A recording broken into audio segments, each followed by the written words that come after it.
Assalamualaikum warahmatullahi wabarakatuh.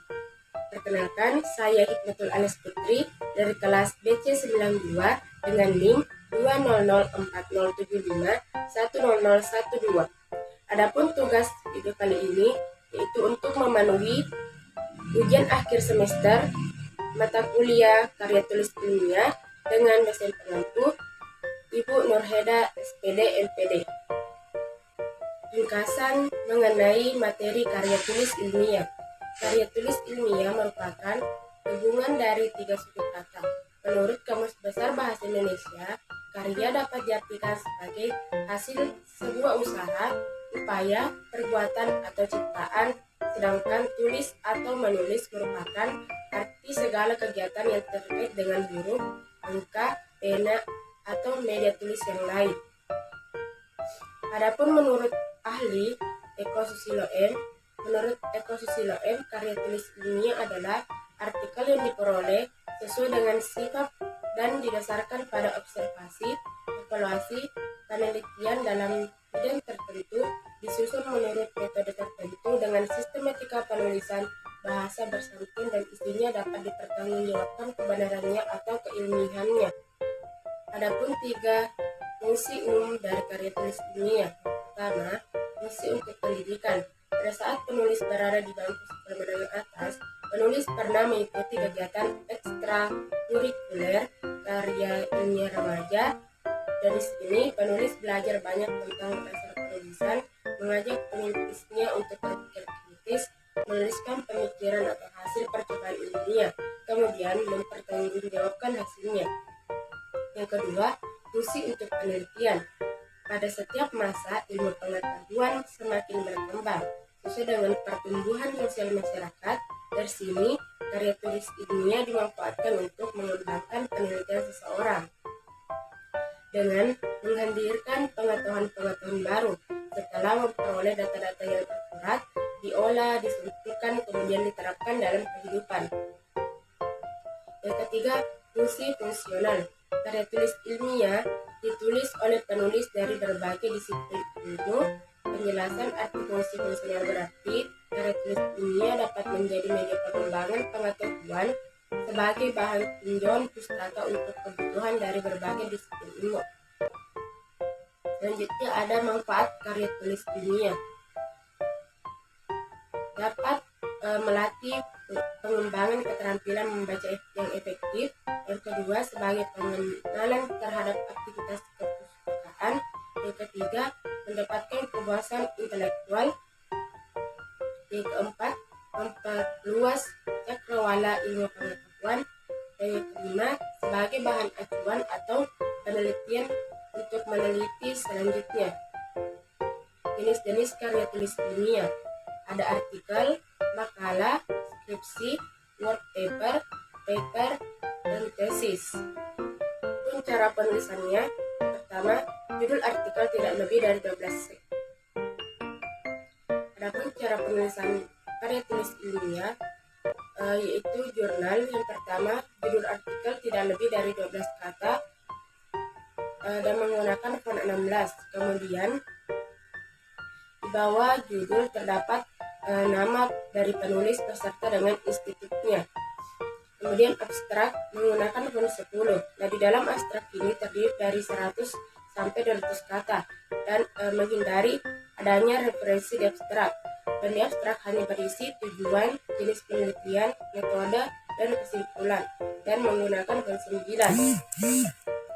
Kata kunci 5 sampai dengan 7 kata yang menjadi inti dari artikel menggunakan font 9. Kemudian pendahuluan menggunakan font 10. Pendahuluan merupakan latar belakang yang jelas, urgensi dan novelty kajian, dan disertai rumusan masalah. Tinjauan pustaka menggunakan font 10. Pembukaan teori pendukung dan hasil penelitian, dan boleh ditambahkan font-font sesuai kebutuhan dengan menggunakan Mendeley dengan style apa. Kemudian ada subjudul 1, subjudul 2, dan seterusnya. Metode menggunakan font 10. Pembukaan jenis penelitian dan tahapannya, teknik samping jika ada, teknik pengumpulan data dan teknik analisis data. Adapun hasil dan pembahasan menggunakan font 10, dari dalam dan ini kita menggunakan hasil dari kajiannya, boleh ditambahkan subjudul, tabel, dan grafik sesuai kebutuhan, juga dilengkapi dengan teori dan hasil penelitian yang mendukung temuannya.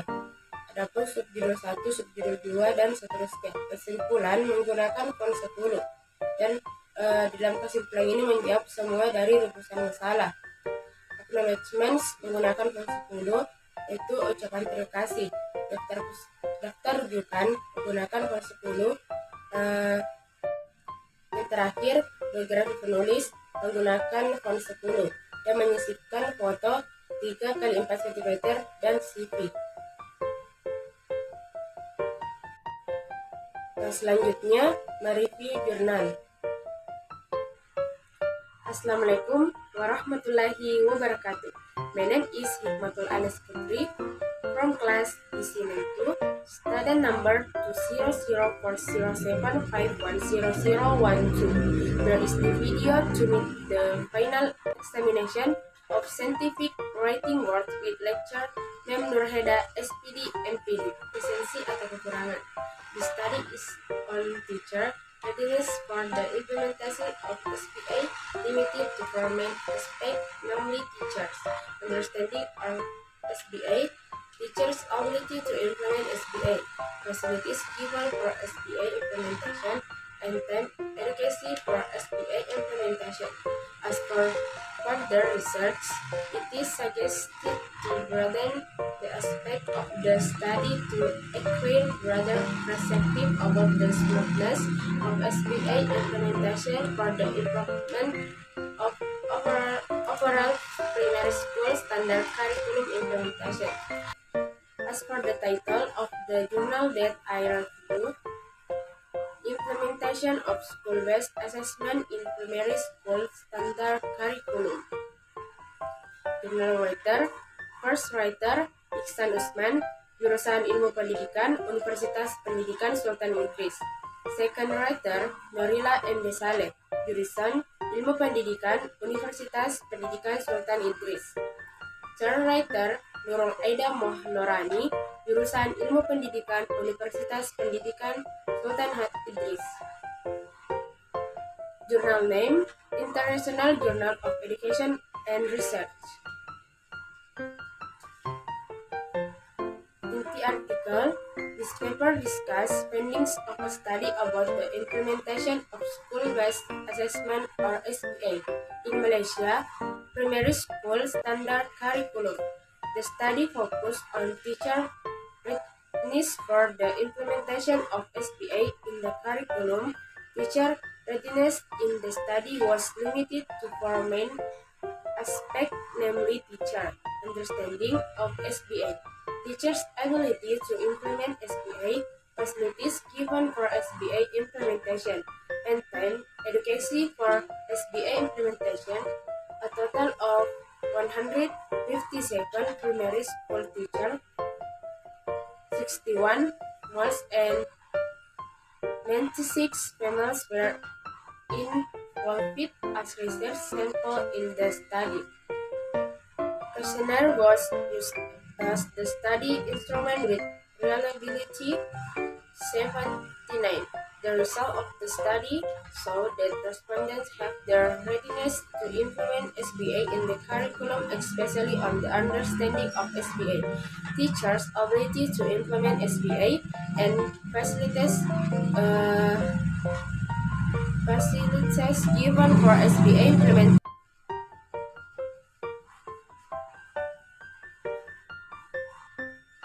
Questionnaire was used as the study instrument with reliability 79. The result of the study showed that respondents have the readiness to implement SPA in the curriculum, especially on the understanding of SPA, teachers' ability to implement SPA, and facilities given for SPA implementation. On the other hand, respondents have negative perception on time adequacy for SPA implementation. For further research, it is suggested to broaden the aspects and to use large sample sets to acquire broader perspective about the smoothness of SBA implementation in primary school standard curriculum implementation. Advantage: several assertions can be made based on the findings from the findings of the study which show the majority of the teachers are ready to implement SBA in the curriculum, especially on the understanding of SBA and teachers' ability to implement SBA. It replicates that the dissemination about the implementation of SBA done by Ministry of Education to teachers were successful. The findings are also in parallel with education reform in Malaysia that assessment should be viewed from whether perspective that is as an integral part of the curriculum towards ensuring pupils to acquire knowledge, skill, and value.